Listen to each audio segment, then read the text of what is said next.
Rowlatt சத்தியாகிரகம் 1919 Rowlatt சத்தியாகிரகம் எதுக்காக வந்திருக்கு அப்படின்னா ரவுலட் ஆக்ட் ஒண்ணு வந்திருக்கும் நம்மளுக்கு.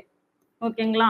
இந்த ரவுலட் ஆக்ட் பாத்தீங்க அப்படின்னா இதுல என்ன பண்ணியிருப்பாங்க அப்படின்னா விசாரணை இன்றி யாரெல்லாம் சந்தேகப்படும் நபர்களா இருக்காங்களோ அவங்களை எல்லாமே உடனடியா கைது செய்யுங்கன்ற மாதிரி இருப்பாங்க. கைது செஞ்சு 2 வருஷம் முழுக்க இவங்களை சிறையில அடைக்கிற மாதிரி பண்ணியிருப்பாங்க.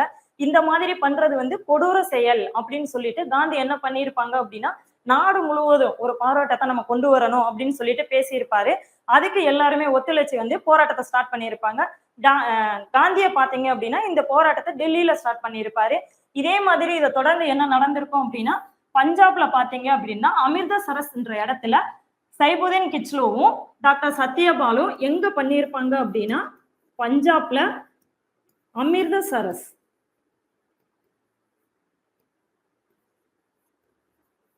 என்ற இடத்துல பண்ணியிருப்பாங்க. இது நடந்துட்டு இருக்கும்போது என்ன ஆகும் அப்படின்னா ஏப்ரல் 9ஆம் தேதி ஏப்ரல் 9ல பாத்தீங்க அப்படின்னா இந்த தலைவர்களை வந்து கைது பண்ணியிருப்பாங்க. அந்த கைது பண்ணிட்டு இருக்காங்க அப்படின்றப்ப அங்க இருக்கிற எல்லாருமே வந்து இவங்களை மீட்டெடுக்கணும்ன்ற மாதிரி பேசியிருப்பாங்க. இதுக்கான பொதுக்கூட்டம் பாத்தீங்க அப்படின்னா ஜாலியன் வாலாபாக்ல ஜாலியன் வாலாபாக் இந்த ஜாலியன் வாலாபாக்ன்ற இடத்துல ஏப்ரல் 13 அன்னைக்கு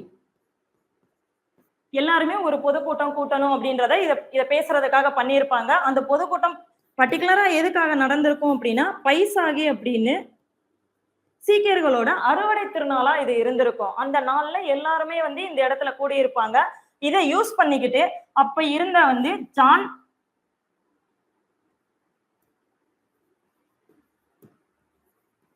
மைக்கேல் ஓ டயர், ஜெனரல் டயர்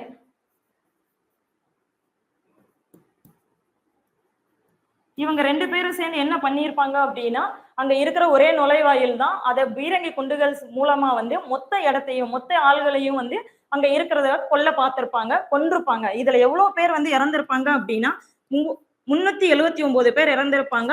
1000க்கும் மேற்பட்டோர் வந்து படுகாயம் அடைஞ்சிருப்பாங்க. இவ்வளவு பேரா ஒரு மனிதாபிமானமே இல்லாம நீங்க கொண்டு இருக்கீங்களே அப்படின்ற மாதிரி தான் இந்த சம்பவம் நடந்திருக்கு. இது ஒரு அதிர்ச்சி சம்பவம், துயர சம்பவம் அப்படின்றத சொல்லுவாங்க. இத வந்து அங்க பார்த்துட்டு இருந்த உதம் சிங் அப்படின்றவரு என்ன பண்ணிருப்பாரு அப்படின்னா அந்த உதம் சிங்ன்றவரு அப்ப ரொம்ப சின்ன பையனா இருந்திருப்பாரு. இவர் இதை ஞாபகம் வச்சுக்கிட்டு 1940ல வந்து இந்த மைக்கேல் ஓ டயர் என்றவரை சுட்டு கொண்டிருப்பாரு.